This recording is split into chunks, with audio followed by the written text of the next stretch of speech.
우리가 직분자 교육을 하면서 교회에 관해서 말씀을 좀 나누면 좋겠다라는 그런 생각이 있었습니다. 우리가 교회에 관해서 많은 내용들이 있었지만 저는 먼저 니케아 콘스탄티노플 신조에서 발표한 교회의 네 가지 특성 하나의 거룩한 보편적인 그런 교회, 그러니까 세 가지까지 나누었습니다. 우리가 여러분 교회를 아는 것이 굉장히 중요합니다. 왜냐하면 교회는 그리스도의 몸이거든요. 교회로는 그리스도론과 연결되어 있습니다. 그래서 내가 교회론을 모르고 교회론이 무너지면 그 사람의 교회론이 무너지면 그 사람의 그리스도론도 무너지는 거예요. 예수 그리스도에 대한 지식도 무너지는 것입니다. 근데 여러분 기독교의 핵심은 그리스도론이거든요. 예수 그리스도에 관한 말씀이거든요. 그래서 교회론이 무너지면 곧 그리스도론이 무너지는 것이고, 그리고 그리스도론이 무너지면 그 사람의 신앙에 엄청난 오해가 있는 것입니다. 오해가 잘못되어 있는 것입니다. 그래서 여러분 교회를 잘 알아야 돼요. 교회를 알아야 우리가 그리스도를 알 수가 있는 것입니다. 이런 차원에서 우리가 교회를 멀리한다는 것은 곧 그리스도의 몸을 멀리하는 것이죠. 그리스도의 몸을 멀리하는 것이므로 주님이 주신 그 구원과 또 모든 교인들에게 주는 모든 은총으로부터 멀어지는 것과도 같다라고 우리가 볼 수가 있습니다. 그래서 우리가 교회의 비밀을 잘 알아야 됩니다.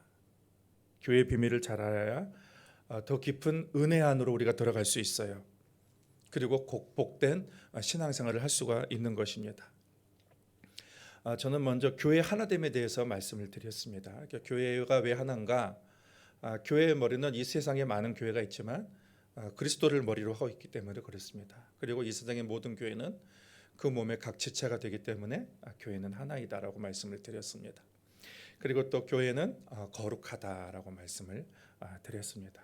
우리가 눈에 보이는 그러한 교회들은 실망스러운 모습이 너무도 많이 있고 교회의 본연의 모습과 부합되지 않은 내용들이 너무도 많이 있음에도 불구하고 우리는 그 거룩을 신학적 차원의 거룩과 또 윤리적 차원의 거룩으로 구분해서 봐야 된다고 했습니다. 교회는 윤리적으로 거룩하게 살아서 거룩하게 된 것이 아닙니다. 교회는 늘 우리 성도들은 완전하지 못해요. 근데 먼저 교회가 거룩한 이유는 하나님이 거룩함으로 부르셨기 때문입니다. 예수님이 구속하셔서 거룩한 존재가 되게 하셨어요. 거룩한 신분을 주셨습니다. 그러므로 윤리적으로 도덕적으로 거룩하게 살아야 될 그런 당위성이 우리에게 주어지는 것이죠. 또 하나는 보편성에 대해서 말씀을 드렸습니다. 교회는 보편적이다라는 것에 대해서 말씀을 드렸습니다. 교회가 보편적이라는 그런 말은 이 모든 시대와 그리고 인종과 국가를 통틀어서 차별과 구분이 없이 그리스도 예수 안에서 종이나 자유자나 헬라인이나 유대인이나 하나이다. 그래서 보편적인 그리스도의 구속과 은혜에 속하게 된다라는 의미에서 교회는 거룩하다라고 말씀을 드렸습니다. 오늘은 마지막으로 사도적 교회에 대해서 말씀을 드리겠습니다. 그러니까 교회의 사도성과 관련된 말씀이에요. 교회 신학자들은 앞서 언급한 네 가지 특성 중에서 가장 기초가 되는 것이 무엇인가? 가장 기초가 되는 것은 교회의 사도성이다. 그렇게 말했습니다. 그러니까 교회의 사도성이 있어야 교회가 하나가 될 수 있는 거예요. 일치성도 성립이 되는 것입니다. 만약에 교회의 사도성이 결여가 되면은 거기에 교회의 거룩성이나 보편성도 보장할 수가 없게 되는 것입니다. 이 세상에는 많은 이단이 있습니다. 정말 많은 그런 이단들이 있습니다. 근데 그 이단들도 각자 주장을 해요. 우리도 하나고, 우리도 교회고, 우리도 거룩하고, 우리도 보편적인 교회다라고 다들 그렇게 이야기를 합니다. 그런데 그들에게는 뭐가 없냐면 사도성이 없어요. 사도성이 없습니다. 사도성이 없는 교회는 참 교회가 아닙니다. 그래서 우리가 교회의 사도성에 대해서 온전히 알아야 될 중요한 것은 뭐냐면 교회의 사도성이야말로 교회의 참 교회냐 거짓 교회냐를 구분하는 기준이 되기 때문에 그래요. 시금석이 되기 때문입니다. 그래서 여러분 사도적 교회가 무엇인가에 대해서 일단 이 시간에 우리가 같이 알아볼 필요가 있습니다. 사도적 교회를 알기 위해서 먼저 사도회라는 말에 대해서 우리가 알 필요가 있습니다. 사도라는 말은 헬라어로 아포스톨로스예요. 그러니까 어떤 임무를 받아서 보냄을 받은 거예요. 임무를 받아서 보냄을 받은 거예요. 그러니까 예수님의 제자들을 우리가 사도라고 부르잖아요. 그러니까 그들을 사도라고 부르는 이유는 그들이 예수님으로부터 임무를 받아서 예수님으로부터 보냄을 받았기 때문에 우리가 그들을 사도라라고 부릅니다. 예수님의 사도는 12명이 있었습니다. 그 중에 이제 가룟 유다가 예수님을 배반하고 자기 자신의 잘못을 깨닫고 자살을 하게 되죠. 그래서 사도행전 1장에 보면 그 가룟 유다 대신에 마띠아라는 사람을 제비 뽑아서 이제 선정을 하게 됩니다. 사도는 거기서 끝나지 않습니다. 또 사도는 나중에 사도 바울도 사도로 임명을 받게 돼요. 사도에 속하게 되는 것입니다. 사도 바울은 부활하신 주님을 만났습니다. 부활하신 주님을 만나서 그 주님으로부터 임명을 받고 그리고 임무를 받고 그리고 보내심을 받은 사람이 되었습니다. 그러면 이들은 무엇을 위해서 보냄을 받았습니까? 복음을 전파하고 교회를 세우기 위해서 보냄을 받은 거예요. 그러니까 예수님의 제자들에게 너희는 복음을 전파해서 교회를 세우라라고 그렇게 사도들에게 명령을 하셨습니다. 그래서 그들이 전한 복음, 사도들이 전한 복음은 스스로 얻은 것이 아니에요. 스스로 연구해서 얻은 것이 아니라 예수 그리스도께서 그들이 살아계실 때에 예수님과 함께 동행하면서 예수께서 주신 말씀과 교훈이 그들이 전하는 복음입니다. 그리고 그들은 성령의 감동을 받아서 또 예수 그리스도의 말씀에 근거해서 성경을 기록하고 썼습니다. 그래서 그들이 예수 그리스도로부터 받은 교훈과 말씀 그리고 성령의 감동으로 받은 그러한 말씀이 그들에게 복음이 되는 거예요. 그 복음을 그들이 전한 역할을 한 것입니다. 그리고 또 구약 성경에서 하나님이 선지자들을 통해서 주신 말씀 있잖아요. 선지자들을 통해서 주신 말씀을 그들이 예수 그리스도라는 그런 관점 하에서 그 빛 아래서 그것을 이해하고 해석하고 그래서 성경을 기록했습니다. 여러분 이해가 되십니까? 성경을 기록을 한 것입니다. 그리고 정리를 한 것입니다. 그래서 사도들이 전한 복음이라는 것은 삼위일체 하나님이 전하신 그런 말씀이라고 할 수가 있습니다. 그러니까 구약 성경에서 예수님 오기 전에 구약 성경에서 하나님이 예언한 그 말씀, 선지자를 통해서 예언한 말씀, 그리고 또 그 예언한 말씀이 성취된 예수 그리스도께 주신 그 말씀, 그리고 또 이제 그 성령님에 의해서 감동을 받아서 그들이 교훈한 그들이 기록한 그 교훈 이런 것에 근거한 것이 사도들이 전한 복음이라고 할 수가 있습니다. 그래서 사도들은 삼위일체 하나님으로부터 감동을 받아서 기록한 말씀을 그 근거로 교회가 세워진 것입니다. 그래서 사도들이 전한 말씀과 그들의 신앙 고백의 터에 교회가 세워졌을 때에 그것을 사도적 교회다라고 하는 거예요. 그러니까 사도들이 전한 말씀과 그들이 전한 터, 그러니까 복음 위에 세워진 교회가 사도적 교회다. 우리가 그렇게 부르게 되는 것입니다. 그래서 교회라고 했을 때에 모든 교회가 다 같은 교회가 아니라 사도적 교회만이 참 교회다라고 우리가 말할 수가 있는 것입니다. 천주교는 이 사도성에 의해서 개신교와 다른 또 의론을 가지고 있습니다. 그들은 사람을 통한 계승을 강조하고 있습니다. 천주교는 로마 교황에 의해서 합법적으로 임명받은 주교가 다스리는 교회. 그러니까 로마 교황의 전승에 의해서 계속적으로 합법적으로 임명받은 주교가 다스리는 교회, 통치하는 교회를 사도적 교회다. 그렇게 이해를 하고 있습니다. 그래서 카톨릭 교회 교리서를 보면 이렇게 되어 있습니다. 예수께서 베드로에게 수익권을 양도하셨고, 그리고 예수님으로부터 수익권을 받은 베드로는 그 수익권을 누구에게 또 양도했냐면 교황에게 양도했고, 그리고 교황들은 또 이 수익권을 누구에게 양도했냐면 각 주교들에게 양도했다라고 카톨릭 교리서에 그렇게 기록이 되어 있습니다. 그래서 이런 교회만이 참 사도적 교회다라고 그들은 주장을 합니다. 그런데 천주교의 사도권 계승 이론, 즉 예수에게서 베드로로, 또 베드로에서 교황으로, 교황에서 주교로 이렇게 사람을 통해서 내려가는 사도권 계승 이론은 교회가 처음에 교회 특성 중에 하나됨이라고 그랬잖아요. 일치됨이라고 그랬잖아요. 그 일치됨을 회방하는 거예요. 방해하게 되는 것입니다. 가톨릭 교회에서는 성직자를 합법적으로 임명받은 주교, 그것만을 성직자라고 인정을 합니다. 그래서 주교만이 세례를 베풀고 주교만이 성례를 행할 수 있다라고 그렇게 인정을 하는 거예요. 그러면 그들에 의하면 천주교에 합법적으로 임명을 받지 않은 개신교의 목사들은 합법적이지 않은 거예요. 그래서 그들의 말에 의하면 개신교 목사들은 성례를 집례할 권리가 없는 거죠. 그렇게 되는 것입니다. 그래서 천주교의 법대로 임명받은 주교가 아닌 거예요. 그래서 개신교에서 목회자들에게 세례를 받은 사람은 천주교 가면 무료입니다. 다시 받아야 돼요. 영세를 받아야 되는 것입니다. 이 세상에 수많은 훌륭한 모든 목사님들이 있어도 합법적으로 인정받지 않은 그런 자로 천주교는 그렇게 보는 것입니다. 만일 이들이 이러한 입장을 계속 고수한다면 여러분, 교회는 결코 일치될 수가 없어요. 교회는 하나됨을 이룰 수가 없는 것이죠. 그들이 사도권 계승을 이렇게 이해하는 데는 그 마태복음 16장에서 예수님께서 베드로에게 하신 말씀의 근거를 두고 있습니다.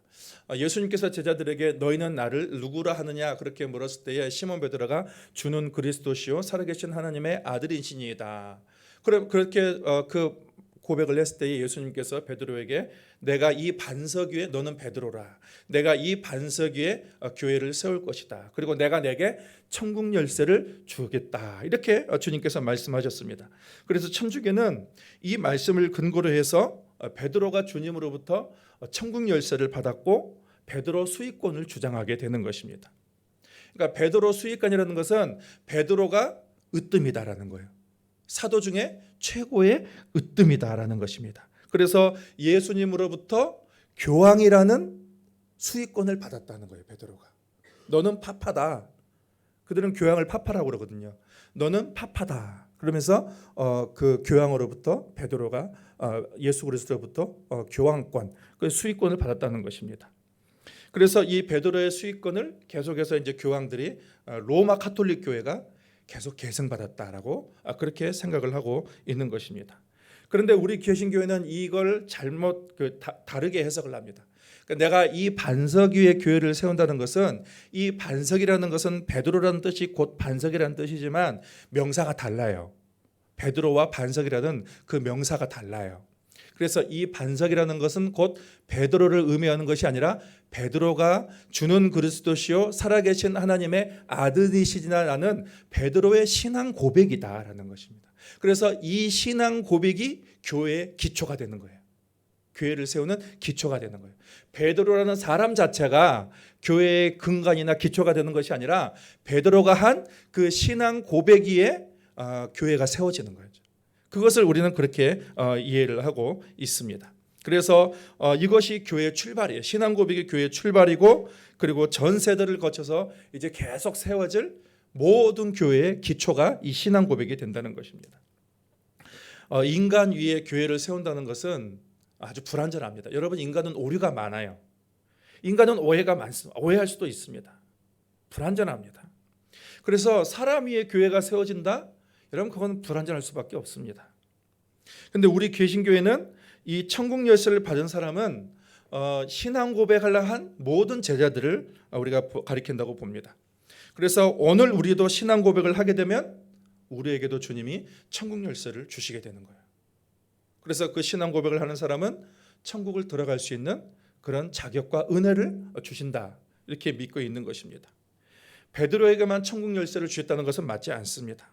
왜냐하면 다른 제자들도 천국 복음을 받아서 사람들에게 천국 복음을 전파했기 때문입니다. 그리고 베드로가 로마 교황에게 수익권을 양도했다. 여러분, 이런 말도 초대교회 어떤 문서에도 기록이 되어 있지 않습니다. 베드로가 로마 교황에게 수익권을 양도했다. 그런 내용이 없어요. 더구나 우리가 갈라디아서 2장에 보면 어떤 내용이 있냐면 사도 바울이 베드로를 책망하는 내용이 나와요. 책망합니다. 베드로의 외식을 책망해요. 그런 내용이 나오고, 그리고 또 당시에 예루살렘 교회 최고 지도자는 누구였냐면 예수님의 동생 야고보였습니다. 야고보가 최고 지도자였습니다. 사실 성경에서 봤을 때에 예수님을 대신한 분은 베드로도 아니에요. 교황도 아닙니다. 성령님입니다.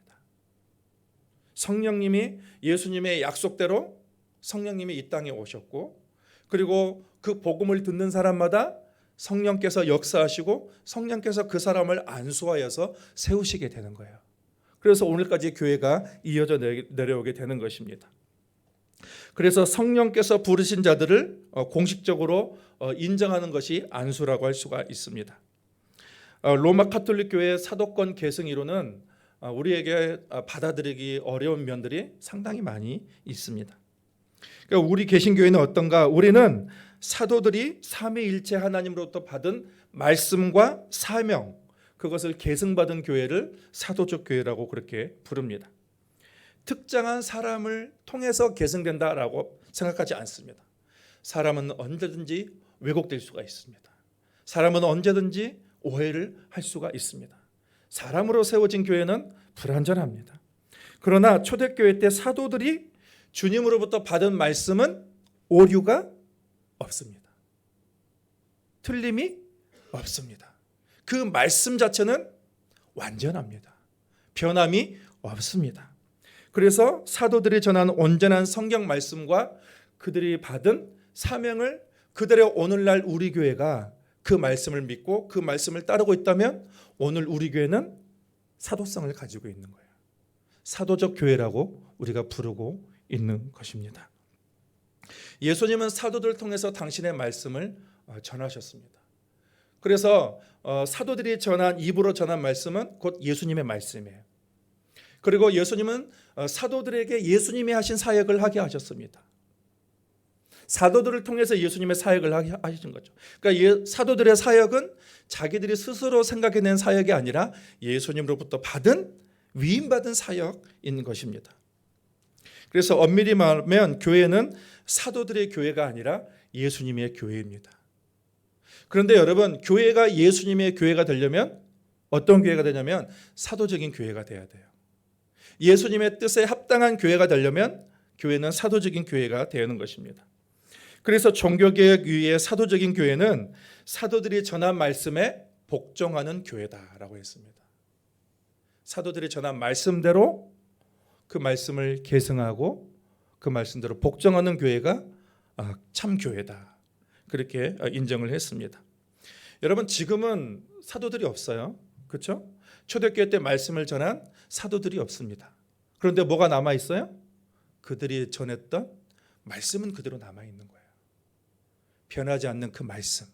그래서 사도들이 예수님으로부터 받고 성령으로 받고 또 선지자를 통해서 받은 그 말씀이 오늘날 우리에게 주어졌고, 그래서 이 말씀대로 우리가 복종하고 살아간다면 우리는 사도성을 가진 교회라고 할 수가 있습니다. 그래서 여러분, 교회의 사도성이 굉장히 중요합니다. 참교회냐 거짓교회를 가르는 그런 중요한 기준이 되는 것입니다.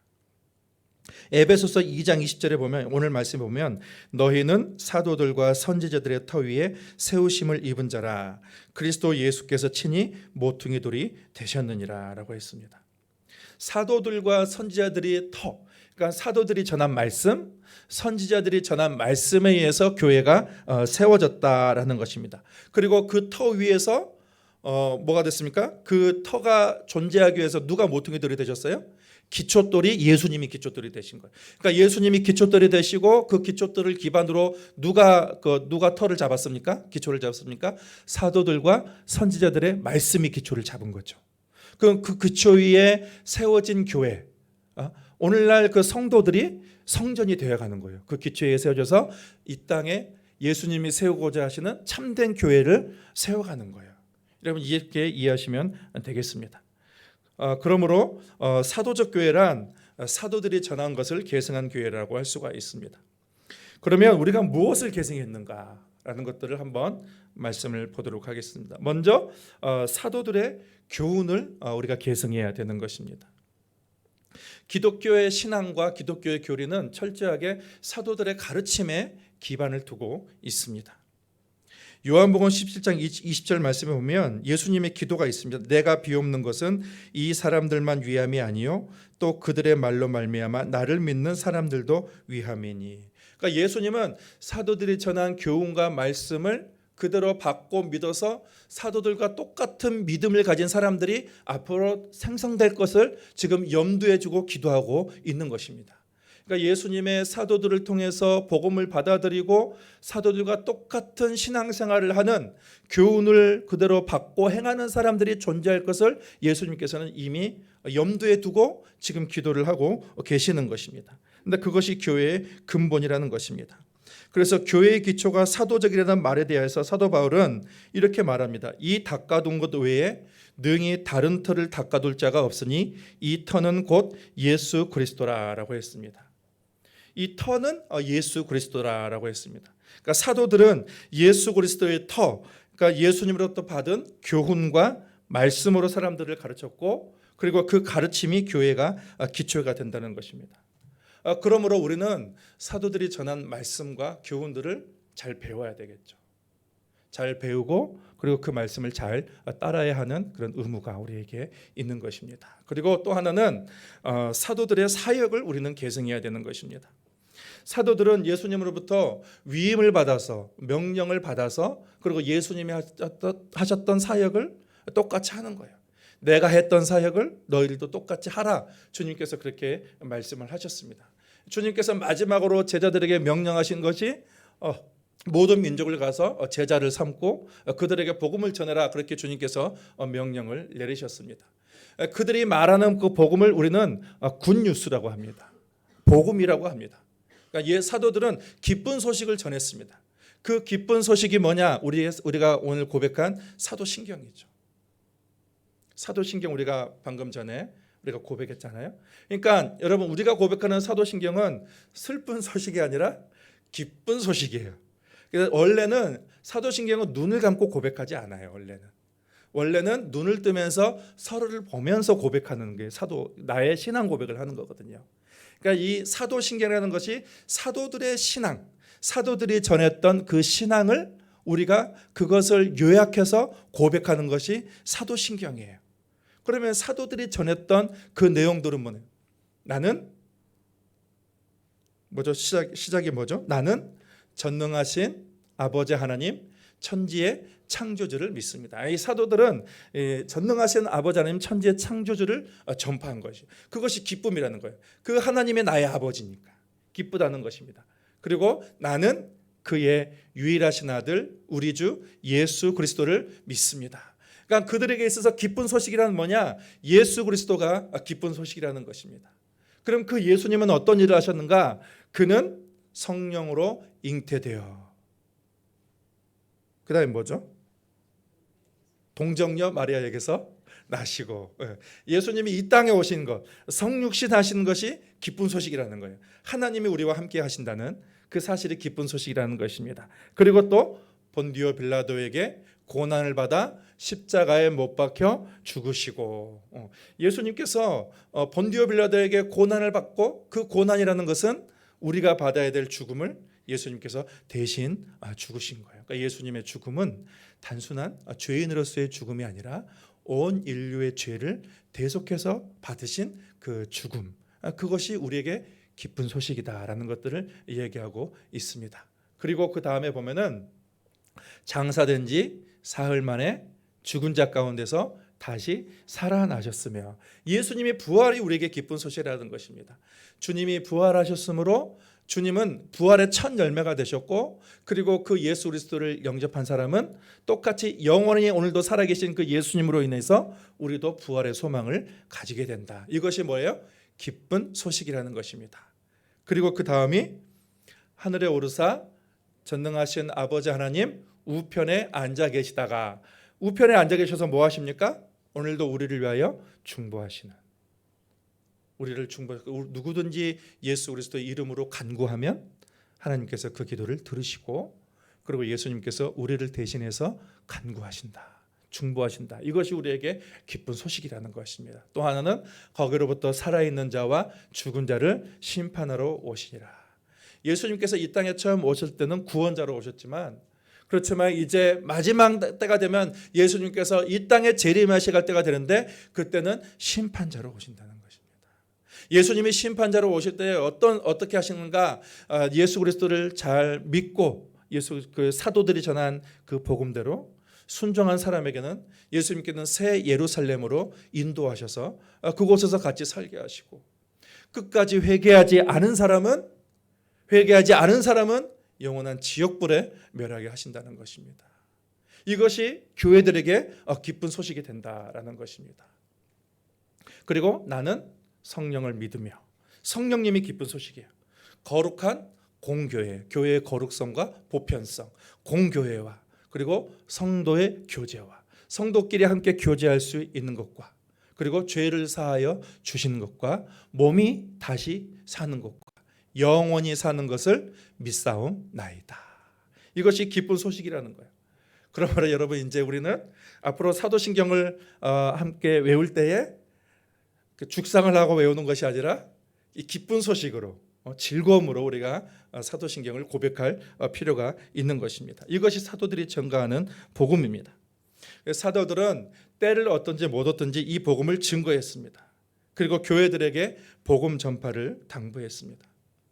따라서 교회가 예수님 주신 사명을 행하지 않으면 참 사도적인 교회가 아닙니다. 복음의 사명을 잘 감당하는 교회가 참 사도적 교회다. 그렇게 우리가 보게 되는 것입니다. 마지막으로 사도적 교회는 성령의 능력이 필요합니다. 사도들은 예수님의 약속대로 성령을 받았습니다. 성령을 받고 복음을 전하고 그리고 사람을 살리고 사람을 치유하는 그런 사역들을 했습니다. 그래서 교회의 사도성과 성령은 불가분의 관계에 있습니다. 성령께서는 2000년 전에 사도들에게 임하셔서 이 사도들은 성령의 능력으로 교회를 새롭게 세워갔습니다. 늘 하나님의 나라를 이루어갔습니다. 근데 그 성령은 2000년 전에만 임하시는 것이 아니라 지속성을 가지고 있어서 오늘도 역시 교회 가운데 임하셔서 교회를 세우시고 그리고 교회를 새롭게 가시며 또 교회를 통해서 사람들을 구원하시고 축복해 나가시는 역할을 하고 계십니다. 그래서 성령에 의해서 지음을 받은 초대교회와 같이 오늘날 교회의 사도성도 날마다 새로운 은혜를 주시는 성령에 의해서 계승되고 있는 것입니다. 그래서 사도 바울은 교회가 날마다 지속적으로 성령의 충만을 받아야 한다라고 강조했습니다. 그리고 그 충만함으로 그리스도의 교회는 세상을 충만하게 하는 그런 사명을 감당해야 된다라고 당부했습니다. 그래서 저와 여러분이 참 사도적인 교회라면 우리는 늘 성령님을 사모해야 되는 거예요. 그리고 성령님과 동행하고 오늘도 우리가 말하고 또 우리가 사역하는 모든 것들이 어떤 능력으로 해야 되냐면 성령님의 능력으로 해야 되는 것입니다. 그래서 오늘 말씀을 정리하도록 하겠습니다. 교회는 사도적이어야만 합니다.